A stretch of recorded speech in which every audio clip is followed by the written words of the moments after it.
Number 2, girls were married around the age of 10.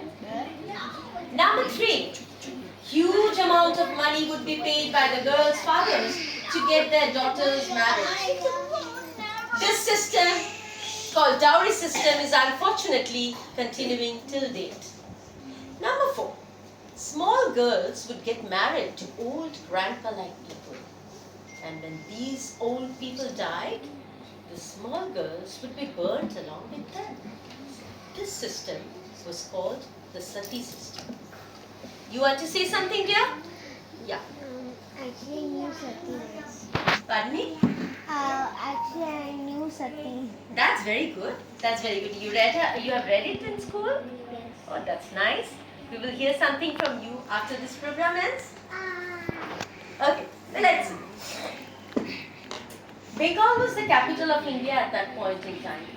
Around this time, a great person was born in Bengal who would put a lot of effort to change the society, the condition of women in the society.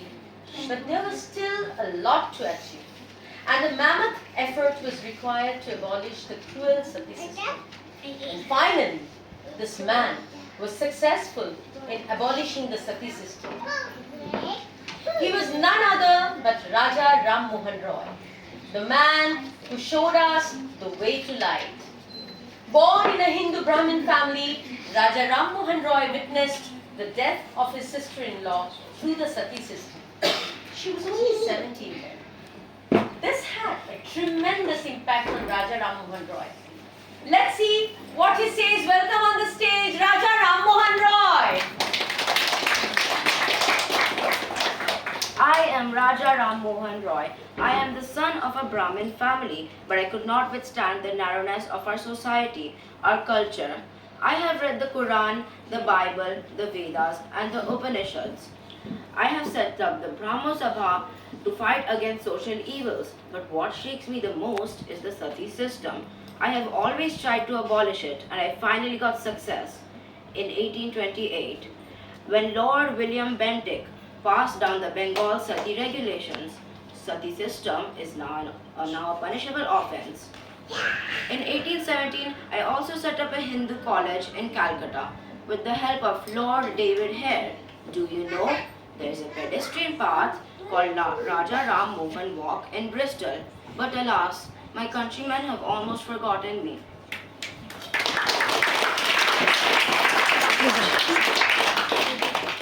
Besides this, Raja Ram Mohan Roy, with the help of Mr. Adam, established the Anglo-Hindu school entirely at his own expense. You see, many changes were going on around this time.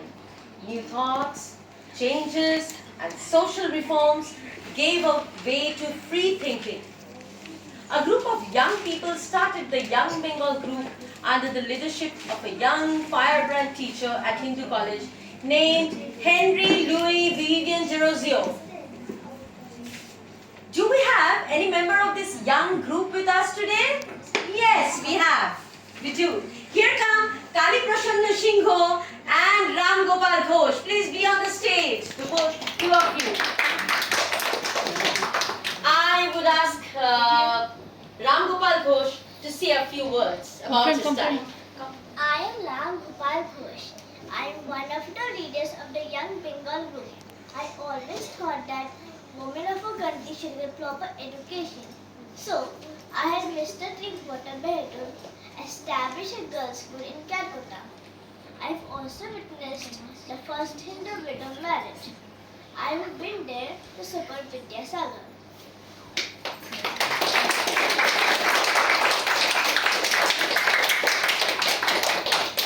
Next we have Kali Prashanna Shingho. He will say a few words.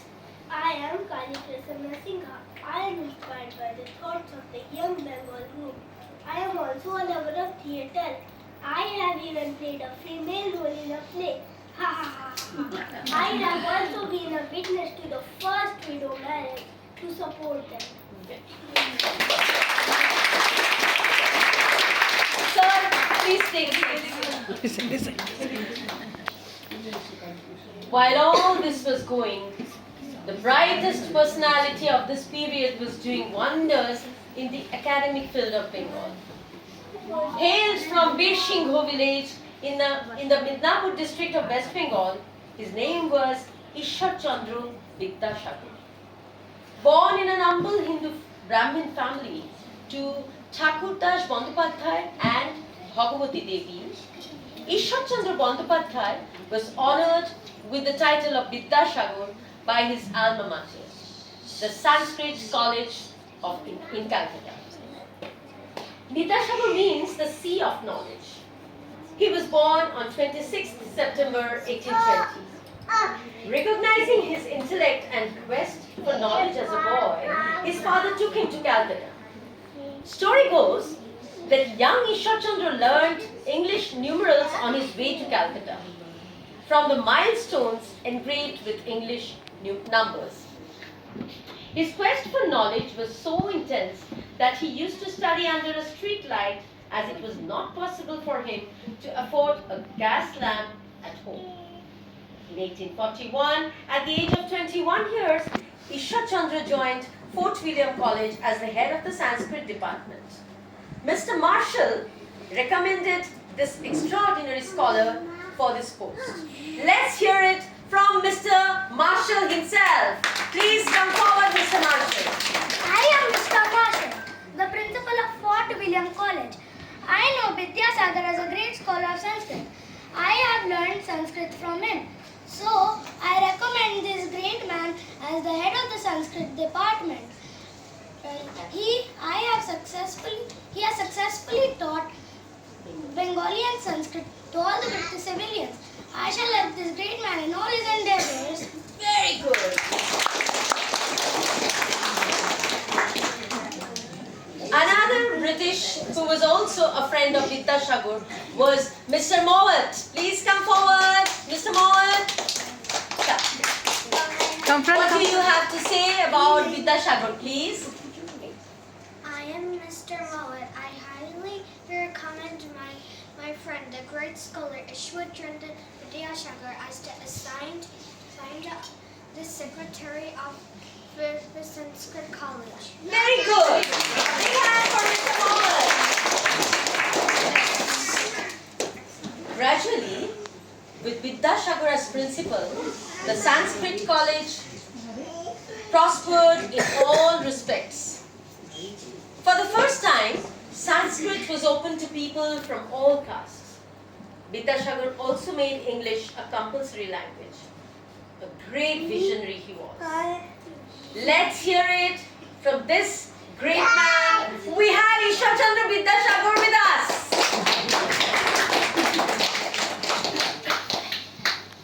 I am Ishwar Chandra Vidyasagar, and I am trying my best to improve the standard of education for my countrymen.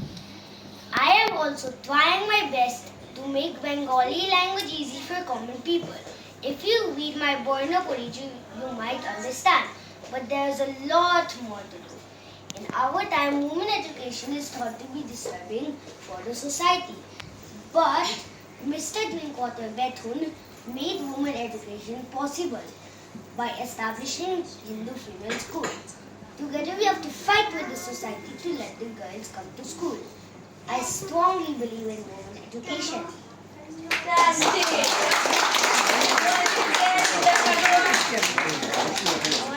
Drinkwater Bethune, as mentioned by our own Vidyasagar. Drinkwater Bethune was an Englishman whose contribution towards women education in India is not to be forgotten. Let us hear what he has to say. Mr. Drinkwater Bethune, please. I am Mr. Drinkwater Bethune. I am sad with the condition of the women in India. I want them to be educated. I know Ishwar Chandra Vidyasagar, a great man he is. With his persistent enthusiasm, we have established Hindu female school. Vidyasagar also agreed to be the secretary of the school. But alas, we cannot find enough students. But when Vidyasagar is dead, no obstacle is an obstacle. Very good. Vidyasagar's colleague and friend Madan Mohan Tarkalankar was another great man of that period. He offered his two daughters to be the first few students at the Hindu female school. And here comes Madan Mohan Torkalankar. Please, sir. I am Madan Mohan Torkalankar. My dear friend Vidyasagar, I respect you and I also respect your ideas on women education. I shall send my daughters Bhuvanmala and Kundamala to the girls' school established by Mr. Bethel and I shall teach there without any remuneration. I would call on stage Bhuvanmala and Kundamala, one of the first students at Calcutta Female School. Please, Bhuvanmala and Kundamala, they are the daughters of Madan Mohan Torkalankar. I am Kunmala. And I am Kunmala. We are daughters of Madan Mohan Torkalankar. Our father is Ishwar Chandra Vidyasagar's friend. With his inspiration, we are among the first few students at Calcutta Female School.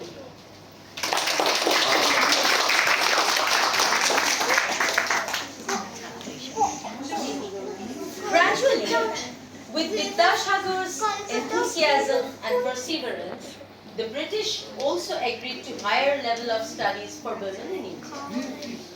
Chandramukhi Bose, Dr. Kadumbini Ganguly were a few of the first graduates of India. Later, Dr. Kadumbini Ganguly was the first lady doctor from India. But we have Chandramukhi Bose with us. Chandramukhi Bose, would you come up on the stage and say a few words about yourself? I am Chandramukhi Boshu. I am the first female graduate of Calcutta University in 1882. I have also passed MA in 1884. As the first lady to pass MA, Ishwar Chandra Vidyasagar has himself felicitated me. What an honor it was. I am a student of Bethune College. In future, I am to become the principal of the same college. I am the first lady administrator of Asia.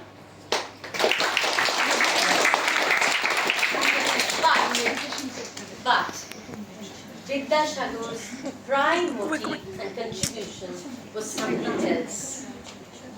Ishwar Chandra Vidyasagar, would you like to come up and say a few words about your motive? Please. My daughters, the girls of this country, get married as children.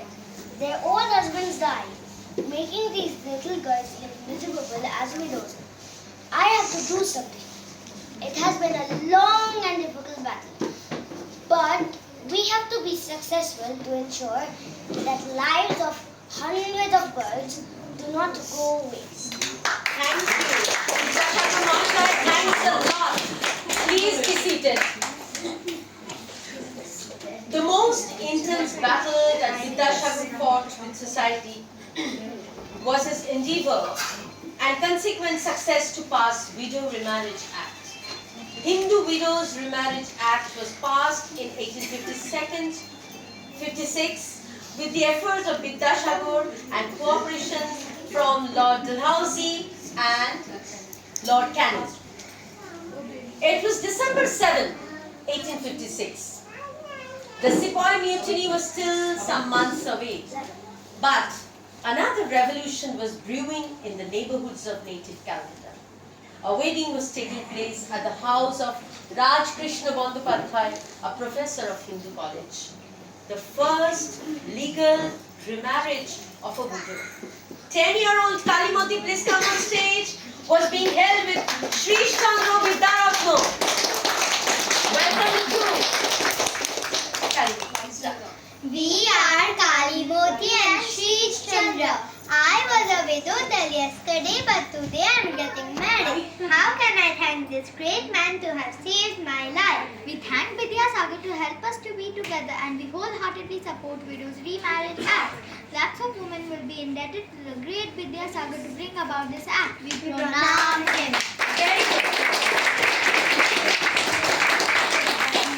Vidyasagar, a man of small stature, stood tall because of his ideals. He had a kind heart, a strong mind, and strength. Fight for truth. Let's hear it from his dear friend. Last but not at all the least, poet Michael Madhusudhan Datta. Please come on stage, sir. Michael Madhusudhan Datta. My dear friend, Tulu Pandit, you are a genius and a kind person. I know you don't like my verses. You call them blank words. Ha ha ha. But you love me as you love everybody. You love your ideas and stand by them strongly amidst all oppositions. You have always helped me in distress as you have helped many others in their bad times too. You are not only Vidyasagar, but you are also Dayasagar, the ocean of kindness. Our countrymen will remember you for your endless contribution to their lives.